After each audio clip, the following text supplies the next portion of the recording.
Well, thank you. I have the, the honor to talk to you today on volunteers. And one of the things that is always a difficulty for anyone in disability ministry. So what my talk today is on ICNU, the four most important letters in the alphabet when it comes to volunteer recruitment. And when you do this correct, as I'm going to teach you today, you will have a 90 to 95% success rate in getting volunteers to serve for you. So, as she said, I'm Doc Hunsley. I'm the Executive Director of SOAR Special Needs. We're located in Kansas City area.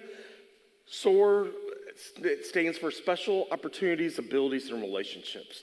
And we exist to transform the lives of special families and empower them to soar in their local and faith communities. And one of the key things that we do is come alongside churches, parishes, synagogues, and helping them learn how to welcome families with disabilities into their environment, whether it be starting brand new ministries or taking what they currently have to the next level. To date, I've now assisted over 550 churches in starting a ministry throughout the United States in 17 countries around the world. So would love to be able to help you. I give free consults as well. Please stop by my table upstairs, but would love to talk with you about that.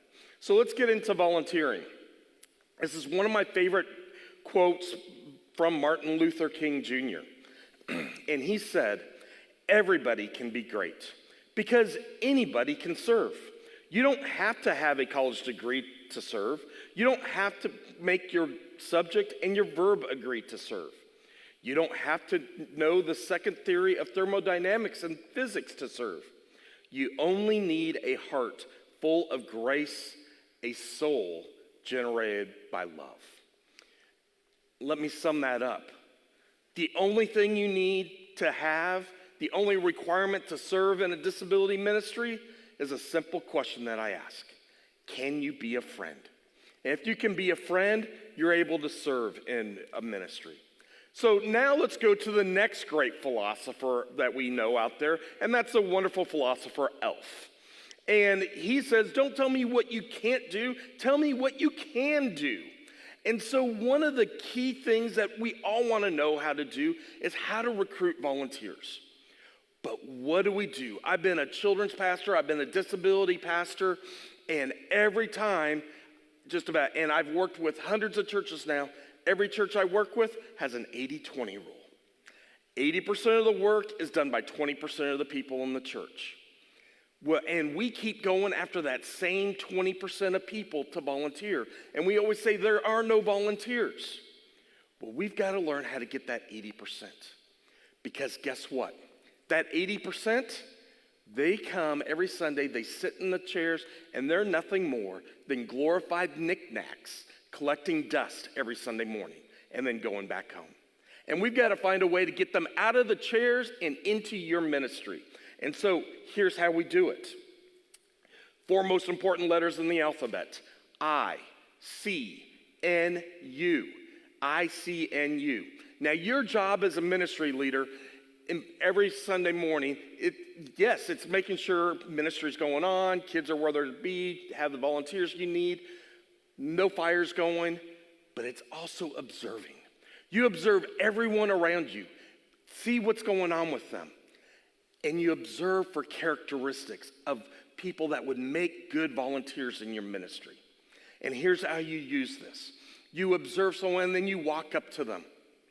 And Sandra just introduced me, and I'll just use her example. I would walk up to Sandra on Sunday morning. I'd put my hand on her shoulder and, "Hey, Sandra, how are you doing? You have just a minute?" Usually, "Sure." I go, "You know what? I just have to let you know, I've been observing you the last few weeks. And I see in you someone who has an amazing heart for people. I see in you someone who's patient and loving. And I've got a simple question to ask of you. Can you be a friend?" I've yet to have someone tell me no. And I'm like, fantastic, that's the only requirement we have to serve in our disability or special needs ministry. You don't have to have any experience. We can teach you everything else. I now have a special favor to ask of you. would you please take the next 2 weeks and pray and see if God would have you serve in our disability ministry? Because I see in you someone who can transform the lives of these amazing individuals. And then we'll sit down in 2 weeks and grab a cup of coffee and talk about it. Guess what? I've never had anyone tell me, no, they won't pray. They're not about to tell you in church they're not willing to pray. It's rare. And when I come back in 2 weeks, I have a 90 and 95% success on it. Many times I get the story, Doc, I was ready to tell you no because I wasn't going to serve. But you said pray. I couldn't tell you no to pray. And then God convicted me. I wasn't even going to pray. I just said it. And then I did, and God convicted me. I had to pray. And then next thing I know, God wouldn't get it out of my mind, and I had to do it. But why did that work? I shoulder tapped. I let them know I'm seeing them. I showed them characteristics. I see in you these characteristics that will make it work. I told them they met the only requirement there is, and that's to be a friend. They don't need any experience. And then did I ask them to serve?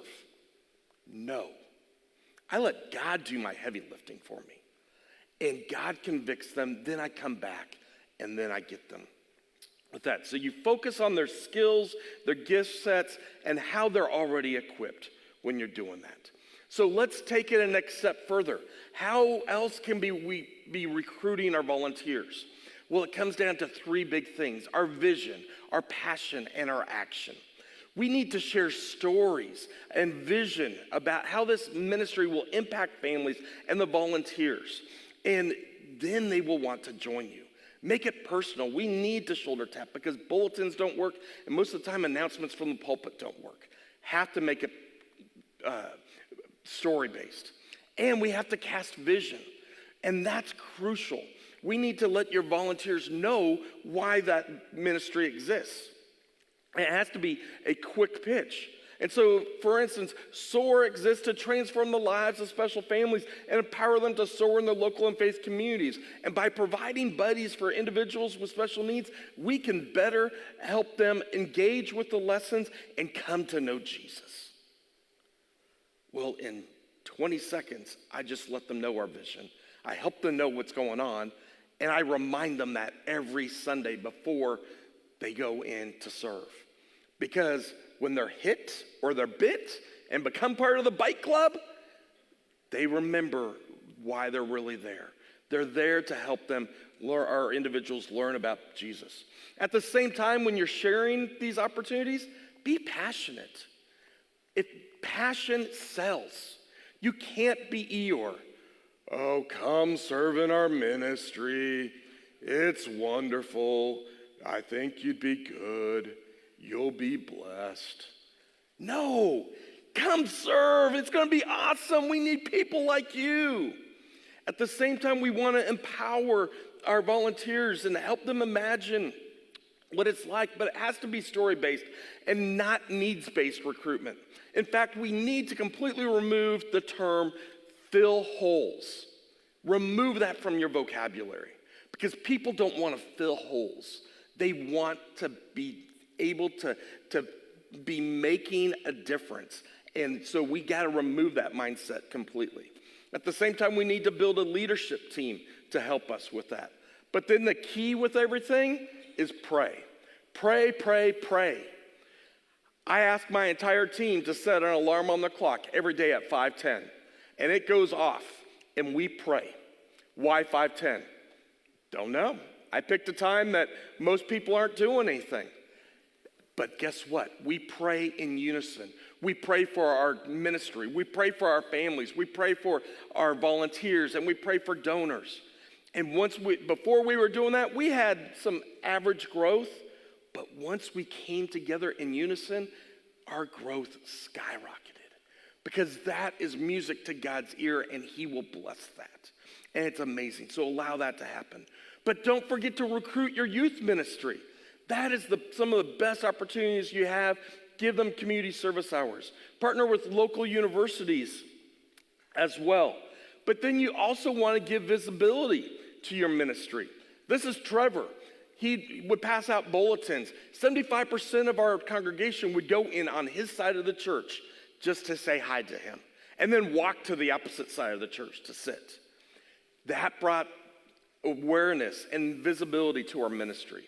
Partner with high school groups and organizations, National Honor Society, leadership groups, sports teams. Encourage volunteers to get their own friends. Think outside the box. I went and challenged my pastoral team because most churches have the rule you can only serve if you are a member of the church, maybe even be there for at least 6 months, and you have a strong statement of faith and many other things. Well, I had people outside the church who wanted to come serve because they had a heart for this.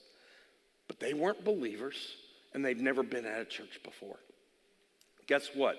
Having an inclusive disability ministry where you've got a one-on-one buddy, they're not teaching the individual. They're keeping them safe, a guide on the side. And so I went to our pastoral team and said, let's use this as an outreach opportunity where we can share Jesus to them by them helping our individuals with disabilities. We prayed about it and agreed to do that. I'm honored to sit here and tell you one of the first girls I had, we had 5 services every Sunday. For the first month, she did all 5 services for 4 straight weeks.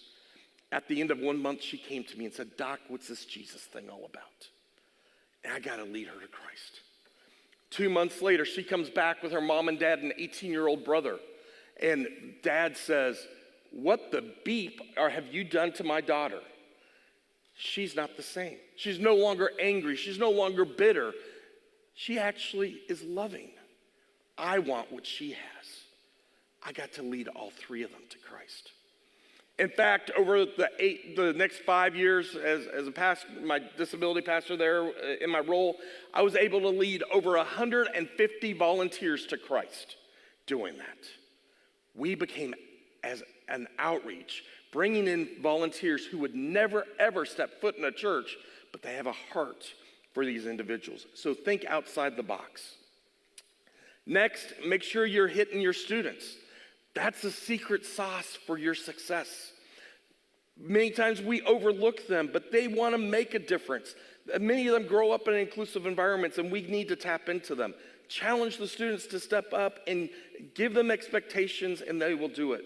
In fact, when I was in ministry in the church, 90% of my volunteers were students. They are amazing. I would pour into them, and it's so helpful with it. The benefits of it, they recruit their peers very well. They're a community-focused generation, and they love serving together. And give them the leadership opportunities on top of that. Other things to do is, how do we retain volunteers? Well, volunteers stay in ministry not because they're well-trained, but because they see purpose and impact. Purpose and impact. Purpose is understood when the vision is cast well, and so we remind them often where they are and why they're doing this. And impact is understood when you appreciate volunteers and recognize what they bring to your ministry team. I recruited a volunteer to do my volunteer encouragement. I always ask, what are you passionate about? And she said, I love encouraging people. She became my encouragement volunteer. And you can see a couple of the examples she made. She would, once a month, we need some more volunteers like you. A Hershey bar, a marshmallow, and a graham cracker. It cost me like 15 cents. But my volunteers all of a sudden felt appreciated. And they got other volunteers. After we did this for several months, guess what happened? Other volunteers left other ministries and came to ours because my ministry, they were feeling appreciated. They didn't feel like a number, and they liked that. But appreciate them any way that you can. Make it personal for them. Find out the volunteer's love language and minister to them that way. Remember, only one of those costs money, and it doesn't really even need to cost money. But go through that with them. The other big thing is the whole spiritual encouragement. We need to shepherd our volunteers, and it doesn't happen unless you encourage that. So I would meet together with them and pray with them ahead of time before we meet together and find out what's going on with them. And having so many students, they might say they'd have a test that week. And so on Thursday morning, I would text them saying, hey, I'm praying for you today. all of a sudden they're not a number, they're a family. This is a picture of Amanda.